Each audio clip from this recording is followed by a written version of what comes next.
सोचा कि कोई जब आवाज़ नहीं उठाता है, राजनीतिक हो या धार्मिक हो, तो क्यों ना एक ऐसा संगठन हम लोग बनाएं, क्योंकि उन्होंने माननीय कांशीराम साहब के साथ में उनके सानिध्य में रहकर 20 साल करीब उन्होंने बिताया था और सीखा था 1999 से पहले, जो कि दिल्ली से हैं। और जैसा कि आज बताया जा रहा है कि वो लखनऊ में ही आ रहे हैं, आज तो रात को यहाँ पर पहुँच जाएंगे सब परिवार। और यहीं से एक मैं समझती हूँ कि उनके आने से एक बहुत बड़े आंदोलन का आगाज़ होगा और हम सब लोग पुनः और ज़्यादा ऊर्जा का संचार होगा और हम लोग ज़्यादा काम कर पाएंगे गुरु के यहाँ पर होने से। तो फिर ये हुआ कि भाई सामाजिक संगठन एक बनाया जाए, ताकि जो सिर्फ और सिर्फ जो समाज में, मोहल्लों में, गांव में, कस्बों में, नगरों में, घरों में उत्पीड़न होता है, खासकर महिलाओं का होता है और दलित महिलाओं का होता है, बहुजन महिलाओं का होता है। तो इस तरीके से फिर ये भारतीय समन्वय संगठन लक्ष्य बना, जिसमें इसके जो शब्द हैं भारतीय समन्वय संगठन ब्रैकेट में लक्ष्य, ये हम सब लोग इसका मीनिंग समझ रहे हैं। और जो लक्ष्य है इसका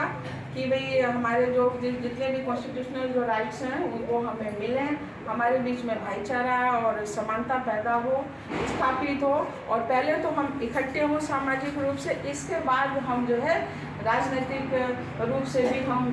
संगठित और अंततः हम जो है एक सत्ता की हम प्राप्ति करें। ये बिल्कुल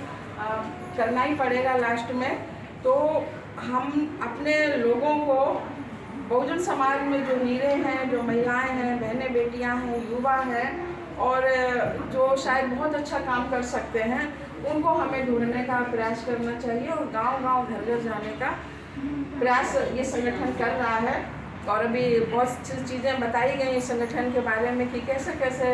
जहाँ भी कहीं जाति उत्पीड़न होता है तो वहाँ पर ये सक्रिय होता है और जो पीड़ित है, अगर वो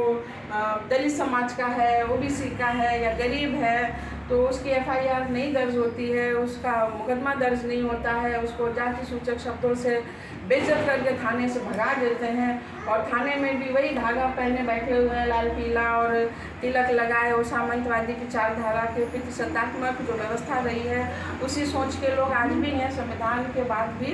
तो ये भी एक बहुत बड़ी दुख की बात है।